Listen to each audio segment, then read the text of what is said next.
Welcome, everybody. My name's Steve Pelt from We Thrive Together. Super excited to see you here today. It is Self-Advocacy Wednesday. It's all about speaking up. Today's Self-Advocacy Wednesday, as you know, if you've been with us before, is all about partnering with the greatest partner in a while. And there's actually two people from that agency here today. It's Kara and Dana from OSDA.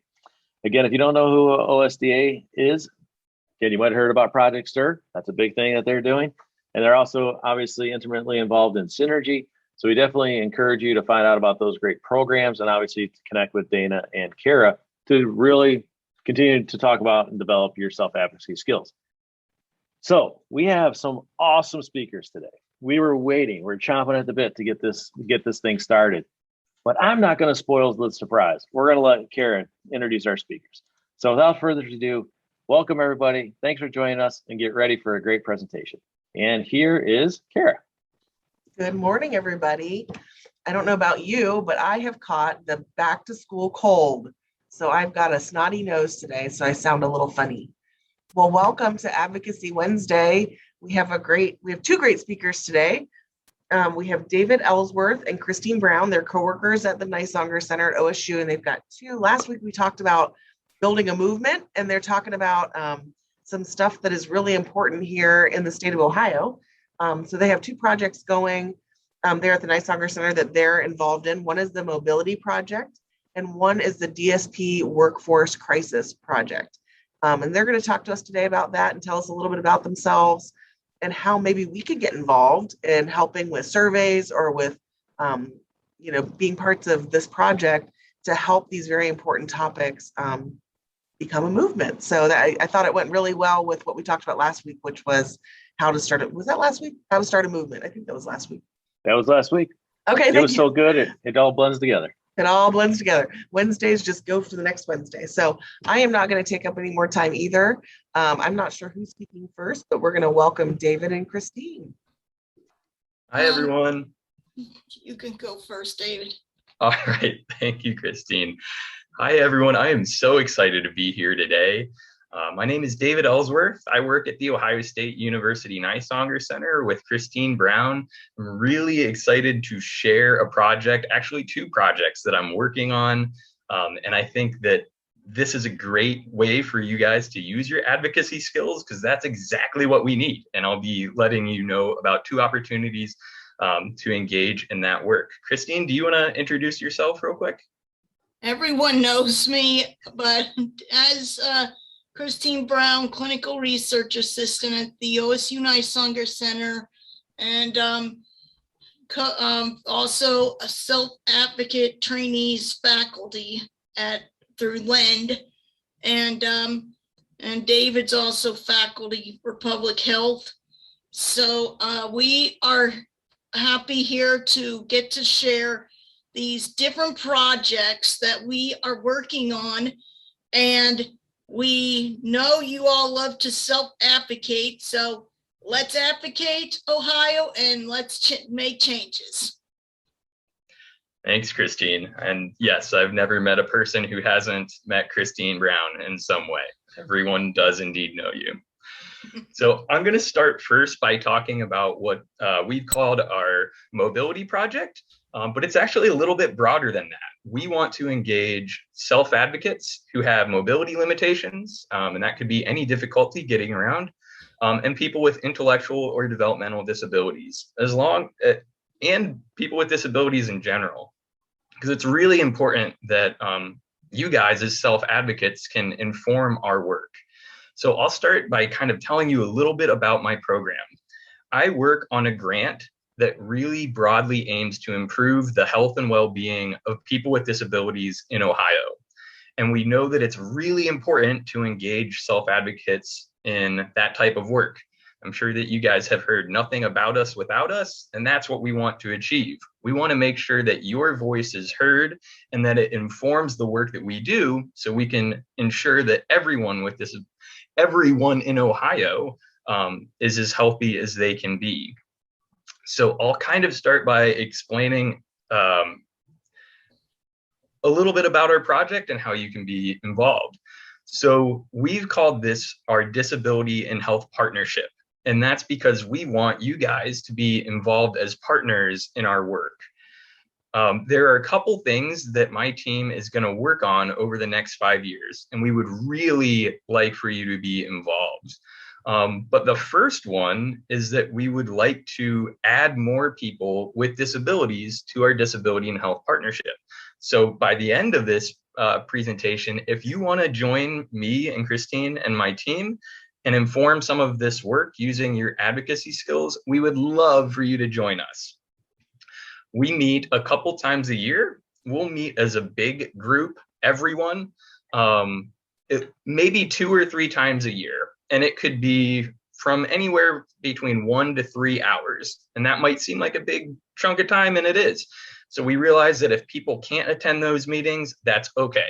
You can become a member and you don't have to attend all the meetings. We'll also vary the times that we meet, just so we can make sure that we are meeting at a time that works for everyone. So some of these meetings will be in the morning, some of them will be in the afternoon, and some of them will be in the evening. And then we're also going to have smaller subgroups. And this would be a great way to use your advocacy skills for certain topics that we need your help with. And I'll describe those in a little bit. But our first objective is to add more people with disabilities to this partnership. We really want to focus on people with mobility limitations and intellectual and developmental disabilities, but anyone with a disability is welcome to join. The only reason we want to focus on people with mobility limitations and intellectual disabilities or developmental disabilities is because we know that the voices of those people often aren't heard in our health decision-making process. So we really love for you to join us. Our work group is really diverse. It has people with disabilities, it has people without disabilities, it has people from disability serving agencies and different state agencies in Ohio. So there's a good chance that you might already know some of the people who are a part of this work group. We're also going to add some doctors and nurses to this work group because we know that they sometimes don't know about the health needs of people with disabilities. And that's actually our second objective. Our second objective is to educate physicians, doctors, and nurses about how they can better provide care to people with disabilities. Unfortunately, we know that some doctors and nurses are uncomfortable meeting with people with disabilities and meeting their healthcare needs. And I think that we can do a lot of education and a lot of outreach around that. So if you would like to help us inform doctors and nurses about the health needs of people with disabilities, we would love for you to join, and you could even join that specific work group. Our third objective is to better connect people with disabilities with the healthcare that they need. So for instance, let's say maybe someone has diabetes, but they don't know where to go for that type of help. Our objective is to connect people with disabilities to the health care that they need. It doesn't have to be just diabetes. In fact, it doesn't have to be related to your health. It could be other needs like transportation. It could be housing, things of that nature. And we're doing this by linking people to pathways that can get them the help that they need. Our next objective is to create a health program for people with disabilities. And I've heard some discussion about this already amongst our work group, but this might be an exercise program. This might be a nutrition program, could be a tobacco cessation program. We won't really know until we have these conversations. And we'd love your help with that and your ideas with that. And if you're interested in that, please join our work group. And Kim, I see that you have your hand raised. I'm going to get through 2 more things and then I'll get to you, okay? All right. And the next 2 are really short. So I think I mentioned our healthy living program. And then the very last thing that we're going to try to do is just share all this information with people, to create fact sheets, to put it on our website so people know about the work that Christine and I do, and that we can better promote that. So I will pause here for questions, and then I've got a couple more things to cover just detail wise. but maybe we can answer some of that in the questions. But before that, maybe I'll see if Christine has anything to add. One thing to share that we do have at the Nislonger Center, part of Ohio State, is the OSU College of Medicine and the educating medical students on adults with intellectual and developmental disabilities. That's a program. And one thing they do sometimes is seeking input from individuals. David, the one thing a lot of people will always ask is any of this stuff that if they participate, will they be getting any kind of stipend? Right. So for this project specifically, I don't think that we have stipends set up, but it should be pretty easy to join. You can join as many or as few of these meetings as you would like. And I did want to mention that you'll always have an opportunity to attend virtually like we are today. You can call in using your phone. You can call in using Zoom. We might have some meetings in person when it's safe to do that. And if that's the case, we'll make sure that that's in an accessible location for everyone.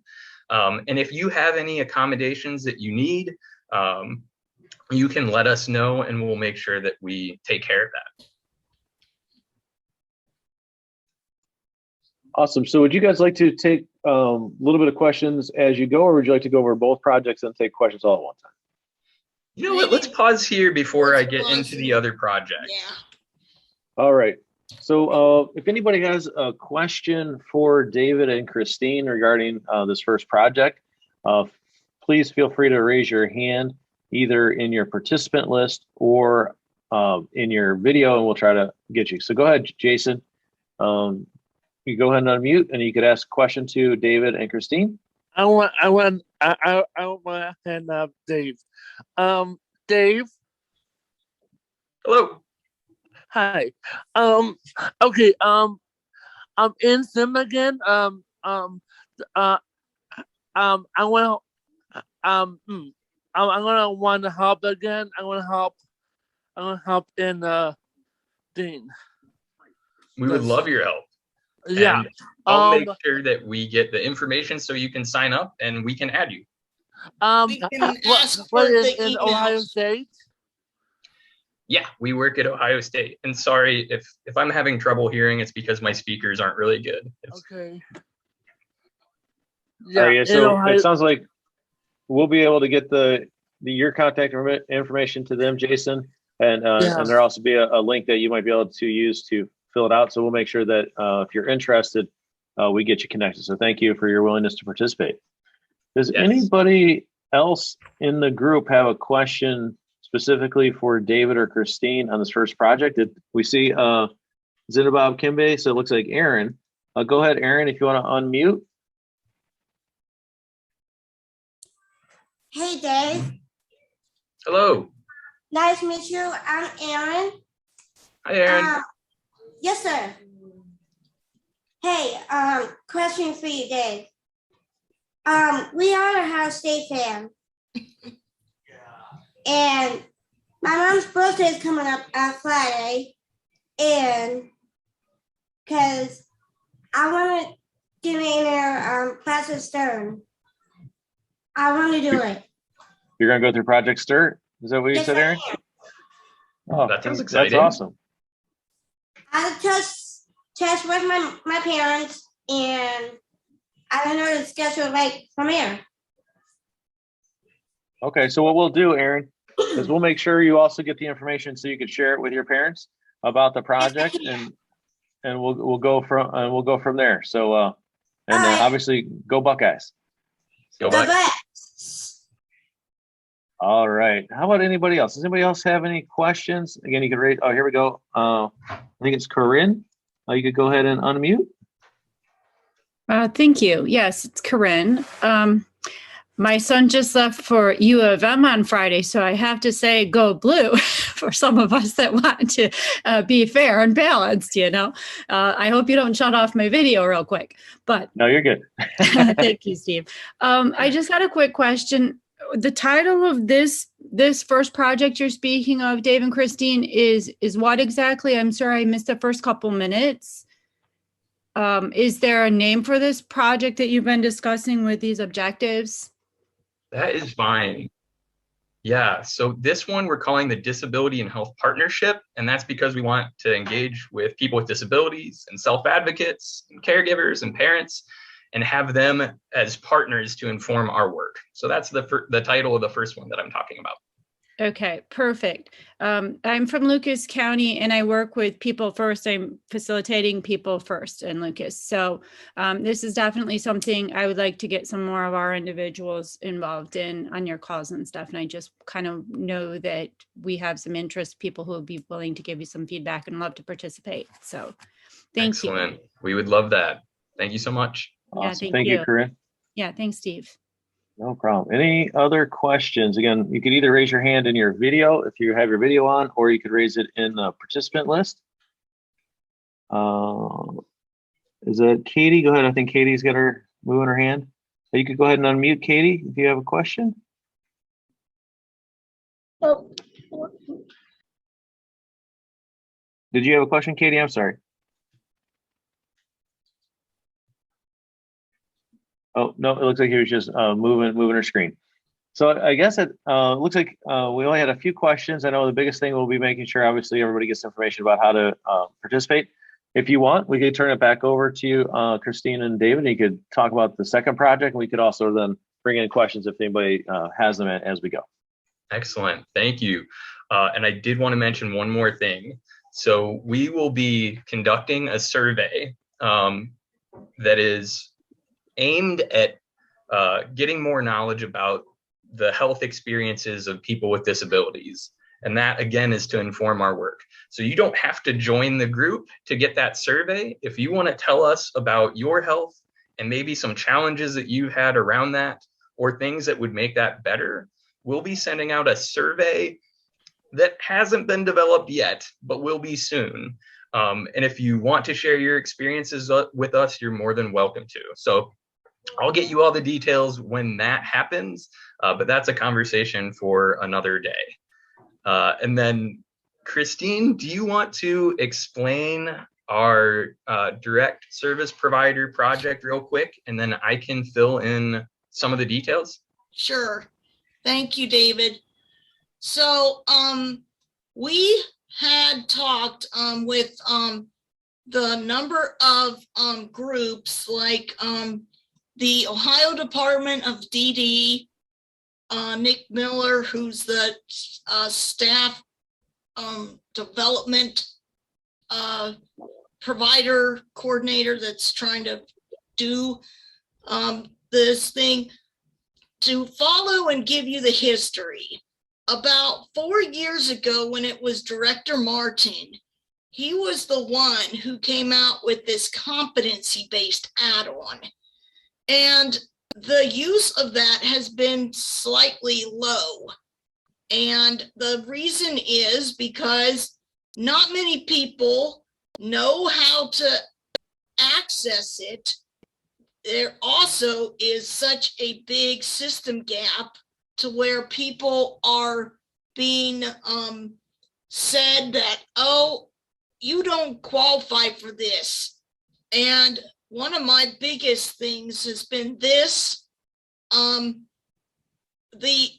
only way a staff member can get that competency-based add-on, it's been where you've had to be working 2 years and have these 60 credit hours. Well, I even saw this in doing research of classes compared to the training versus like college credits. Like an intro to DD class on the learning system, they only count it as 1 credit when Columbus State counts it as 3 credits. And that's like, and believe this or not, they don't even count practicums as credit. When I'm like, you think that having a person that's coming straight off from the street who doesn't know this system versus somebody who's been getting trained in it, they deserve to be at least getting some credit because they're not coming straight off the street and don't know the stuff. And same for like some other classes like intervention strategies. That's the same kind as behavior support, just different title. So what we're doing, we want to help in getting to see how can we make the process smoother. Providers all over the state have different kind of certification systems in their agencies, like taking different classes, then send it into the state. So the Scott Marks from Ohio Provider Resource Association, Bethany Toledo from Ohio Association of Direct Support Professionals that did the research of on the DD Council grant. She's going to be joining us because there was a study done where it's like DSP 1, 2, 3, supervisor, and the list continues on the path. But I just feel, I've said this over and over, if a staff member is working with somebody on an IO, then let's say they go to another individual and they're on self or level 1. Well, right now they can't get that competency-based add-on. And I'm like, instead of the word called money follows the person, should be salary follows the person. The salary should go with them wherever they're working. So there's no favoritism or say, hey, I'll work with whoever because they're on IO versus these others. But then again, it's still such a learning curve that we're trying to come out with ideas. David, do you want to go from there? Yeah. So we know that people who have direct service providers, people who might help them, with daily chores, activities of daily living, we know that the pandemic has created a shortage of those people and that there's a lot of turnover. They don't stick around long, and that's really problematic if you rely on people to help out in that way. So the project that Christine and I are working on aims to understand what we can do to get direct service providers to stick around longer. And right now, sometimes they're eligible to earn one more dollar on their paycheck, but they have to take some learning activities to improve their understanding. But we don't know if this program is successful or not, and we don't know if it makes people stick around longer in this profession.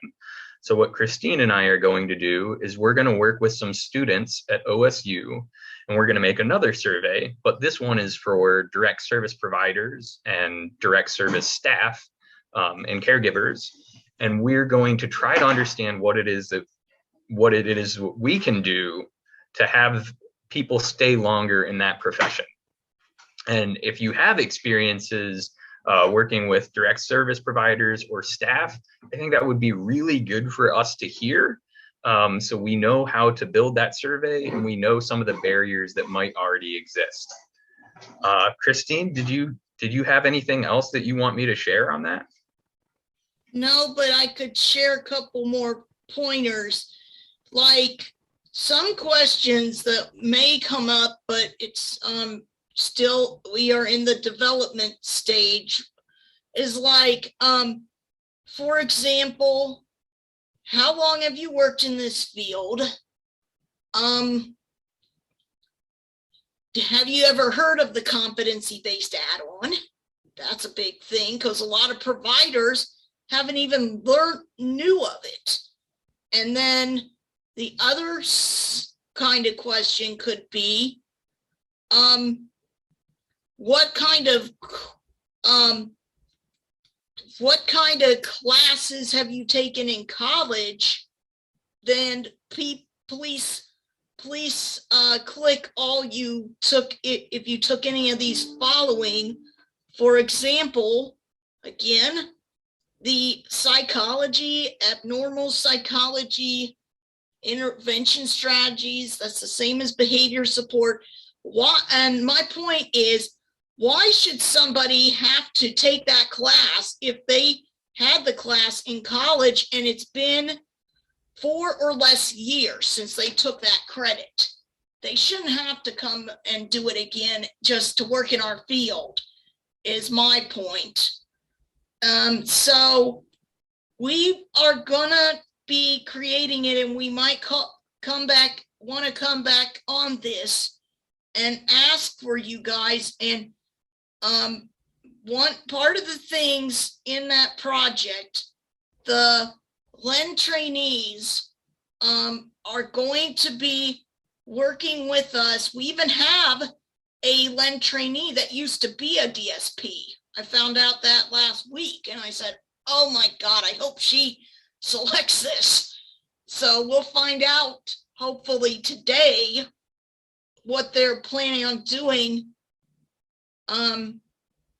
Just so you know of another thing that we've done, LEND has done, they do a project of trying to train people all the way out of Tanzania, Project Echo, and that's a different project, but it's trying to help the Tanzanians in trying to take care of individuals with intellectual and developmental disabilities.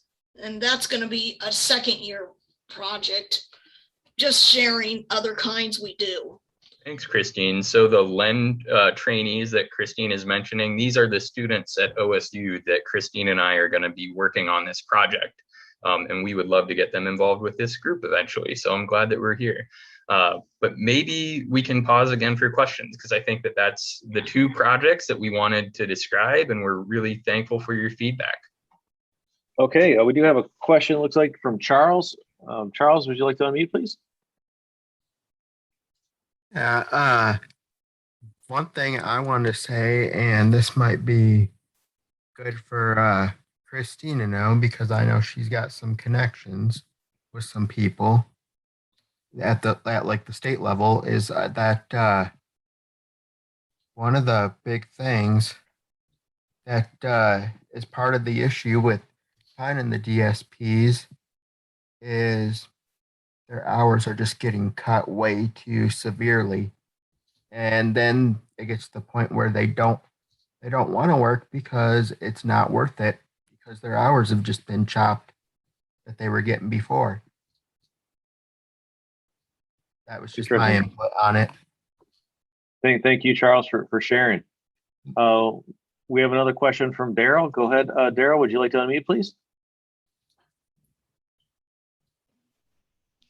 And the DSP's pay is getting cut too.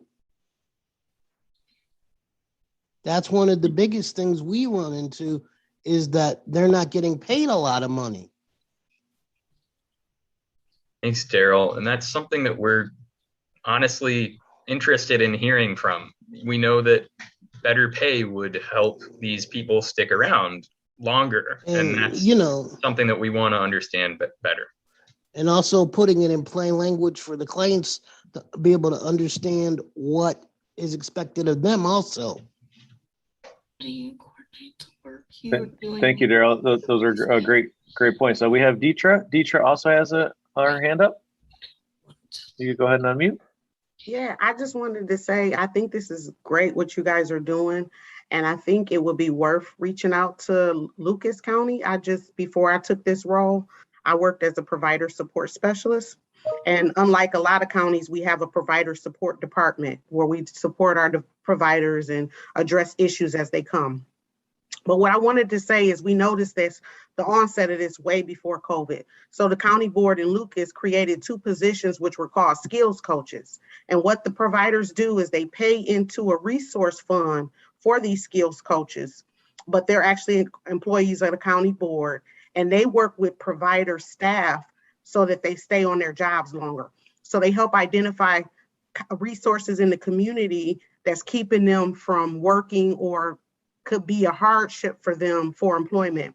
And I know some of the things were childcare. So what they would do is go out and get all the resources around childcare and help them get connected.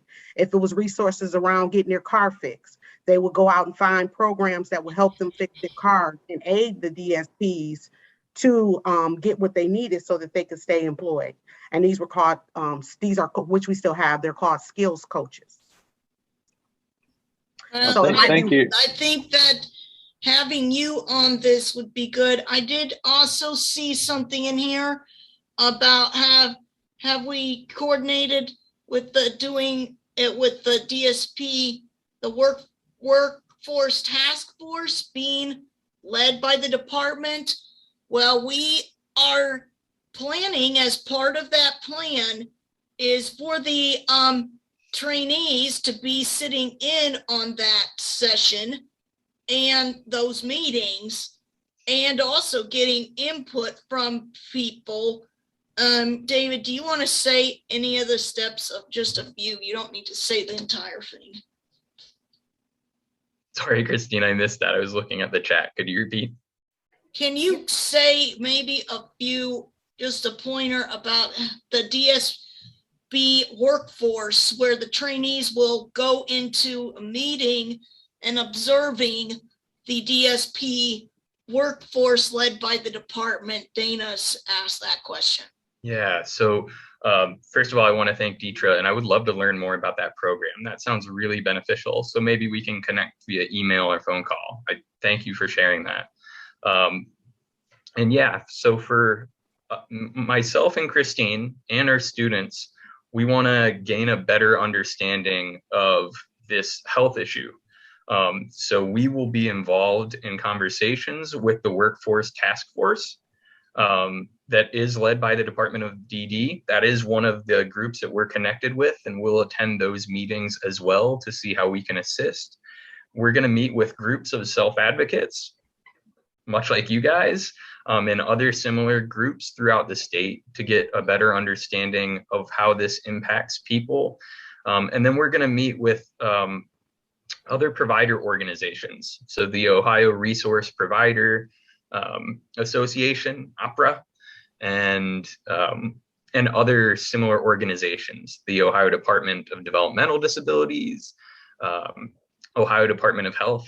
Anyone that might be interested in this topic, we're going to try to convene some meetings. So I think that that's all I had to say there, Christine. Well, the one question here is Dana heard that the department's workforce task force has discussed limiting the certification of new agency providers. Do you think that will help the DSP crisis? Or if yes, how will it help? I know that is a hard question. There's the chat, the email, David, I just saw that. There's a thing where we are somewhat concerned because we need to understand why are they saying to do that? Because the thing is, I did hear, of course, from the superintendent of Cuyahoga County, Kelly Petty, who's on my OSDA board, that they have more than 380 providers and they're not in need of finding new ones, is what she said. So if anyone new comes of an agency, they'll send them to the nearest next door county, because those counties have a tougher time getting people to work in those counties. But I still think it's a very hard answer to know what will be done in a lot of things. And that's why we feel, and my feeling has been, if people had equal access to this competency-based add-on, it might put them in the field, keep them in the field. And I don't know why you guys said there's not going to be, why there's cuts, because I knew that there was a 4% increase. I know that's not a lot, like we had the 13 something percent in the last 2-year budget. but there's no increase. So I don't know why you're saying there's a cut. Can anyone who said that explain? All right, we'll look for them to raise their hand again. I'm not sure if it was Daryl or Charles specifically talking about the cuts. If you want, you can go ahead and raise your hand again and we'll get you unmuted. Here goes Charles. Go ahead, Charles. You can unmute. There you go. Your question again, Christine? It chopped out. What?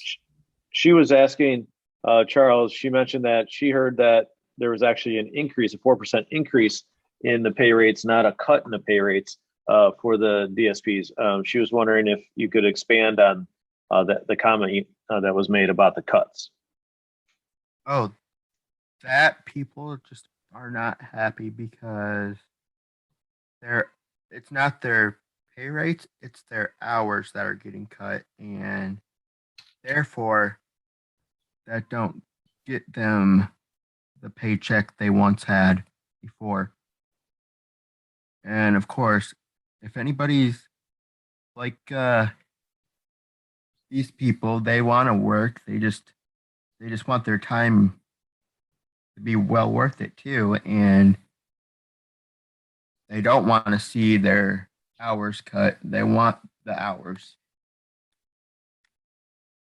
Thank you, Charles. I think that's really helpful. And I wanted to go up to one more question that I saw in the chat from Kara, and she asked how we're going to get the survey out to direct service providers, because it can be a struggle to reach them via email, and they're getting a lot of surveys. We definitely realize that.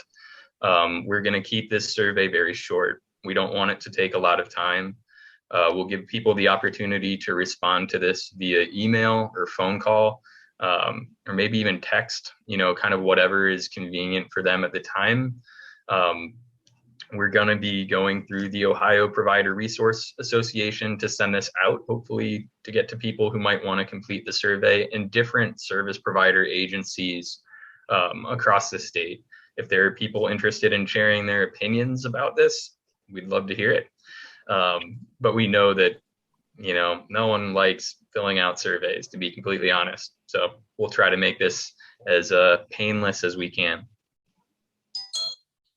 Perfect. And I think one of the other things that's really interesting, because I was talking to somebody from the state about this specific issue also, is that, a lot of times the roles, at least again, I've only been, really connected to the industry for roughly a year, so I don't have a super background, obviously, in what's happening.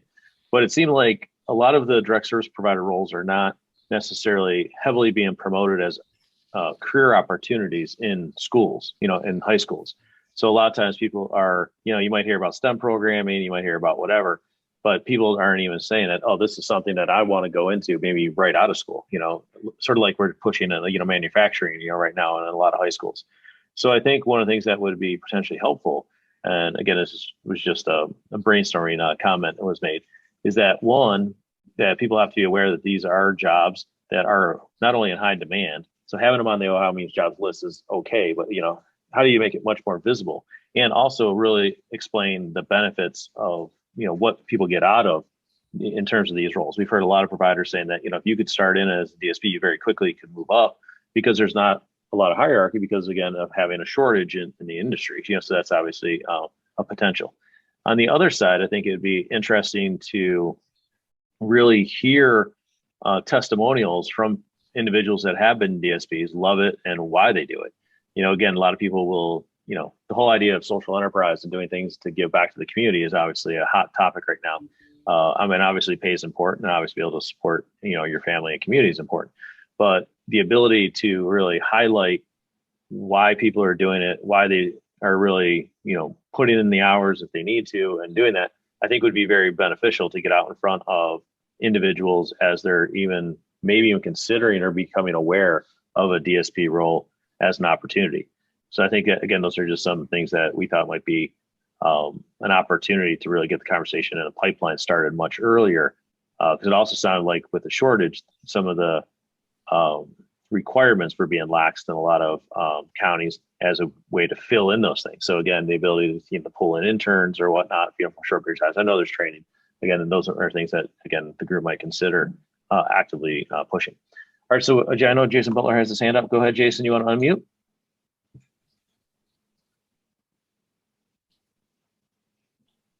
Oh, we can't hear you, Jason. He's got to unmute. Hi, Dave. There we go. Did Dave Hey, here? Jason. Dave? Yeah, David's still here. Okay. Okay. I don't like the money cut. So you've heard that that some of the DSPs have had their income cut. Is that what you're saying, or you just don't like the idea? Nope. Okay. I know I Hoga Katy Perry one time. Katy Perry told me one time in Zoom one time. Me and one lady know Katy Perry. Katy Perry told me that the CP they cut the money. So maybe the funding. Yeah, the High Hoga cut the money. Yeah, I think that'll be interesting. Yeah. It'd be interesting you for you to share that you were in the meeting, you share your thing you've been experiencing to give us, so that when we are putting some results of what people have told us, your comment will be included, just to share with you. Awesome. I think that those are all excellent points. And Steve, thank you for your comment as well. I know that there's a lot that we can do to increase the visibility of this as a profession in the state. And I saw that someone asked, would it be possible for OSU to promote this? And I think that's an excellent idea. I think that there are some colleges and some schools within OSU where students might be really interested in this as a profession. But we're also trying to give it some staying power. And another thing that kind of we'll be doing is we'll be looking at like what are other states doing to address this? For instance, is Michigan doing things that are better? Are different counties doing things that are better? If there are best practices out there, if there are things that we could be doing better as a state or as a system, part of our project is to collect that information and to share it with the people who can make those types of decisions. There was this thing that's saying that provider staff and some have said the reason they left the field was because they are often overworked. They have been mandated to cover shifts when other staff call off or quit. They just get burned out. Well, yeah, that's big, but on just saying to you,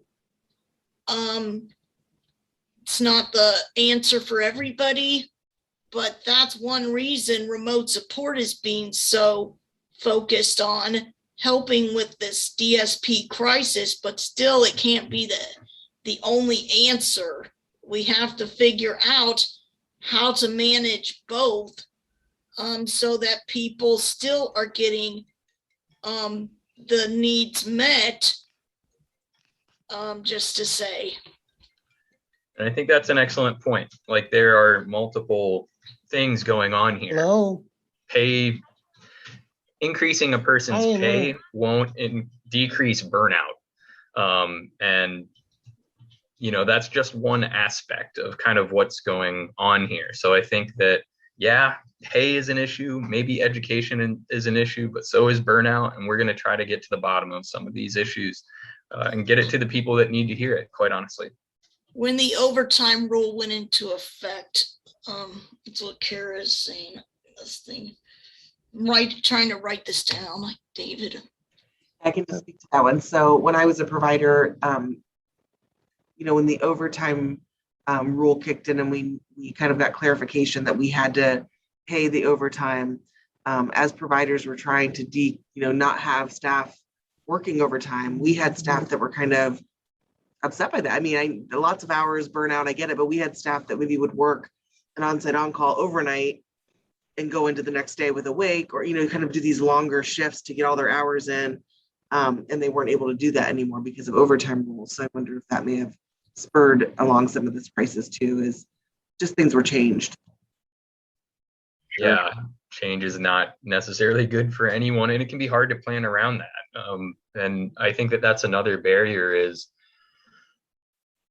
some of these issues are kind of needlessly complicated and made more difficult when maybe they don't have to be. And again, that's something that we're going to explore as a part of this project. It looks like Erin has her hand back up. Go ahead, Erin. Would you like to unmute, please? Hey, Dave. Go ahead. Quick question for you. The COVID is dropping right now, and Professor Demick asked me about you have to move the mask down a little over because the number is kind of dropping right now. You have to see, okay? Was that Michael Warren sent me an email to me about COVID. COVID is about Professor Demick. Remember that? Yeah, so there's a lot of things happening with COVID right now, Erin. Obviously, that's impacting all industries in terms of people's comfortability, in terms of what those jobs entail, but also the obviously people looking for new employment at this point. So there's a lot of different things that are happening, because of COVID. As obviously some of the mask mandates and things like that come into play. A lot of the industries already had that in place and didn't change that. Even as things got a little bit more lax in some of the community environments. But obviously, the whole COVID pandemic can't have helped the DSP crisis. We see that crisis in the workforce almost everywhere now. So, but, hopefully, knock on wood, we'll be able to get through the pandemic here shortly. And a lot of things that we're talking about, it sounds like, the work that Ohio State's going to be doing is going to take a little bit of time to, sort of pull all the information together. And hopefully it'll, come to the peak at the same time COVID is sort of lessening up, so that won't be quite as an issue going forward. That is our hope. Awesome. All right, so let's see. Does anybody else have one final question for David or Christine? I know a lot of people are, definitely interested in the projects you're working on, and thank you both for obviously, continuing to do, awesome work through Ohio State and through your team to help advocating for individuals with disabilities and obviously for finding support staff and all those things. We would love to be able to share the information about how people can connect with you guys to be part of these different groups. You're more than welcome to share it in the chat, or if you share it afterwards, we definitely get it out to everybody. So we're obviously here to help, and it's our pleasure. And I know same with OSDA, we really appreciate you coming on to talk a little bit about some of the projects. And we look forward to seeing the outcomes. I know I'm not sure, Kara or Dana, if you have any quick update on Synergy. It sounds like obviously there's a bunch of people that are signed up. Either you could mute if you'd like, or unmute, I should say, because I know there were some questions in the chat about Synergy. I could just say that I think we have over 200 people registered at this point. And that only includes very few virtual registrations. So things are looking good at this point for us to proceed as planned with Synergy. Awesome. That's great news. Yeah. Great news. So again, I know that the timeline's coming all up. So if you guys are interested in registering for Synergy, please go on the website or get some help from your staff to get that done.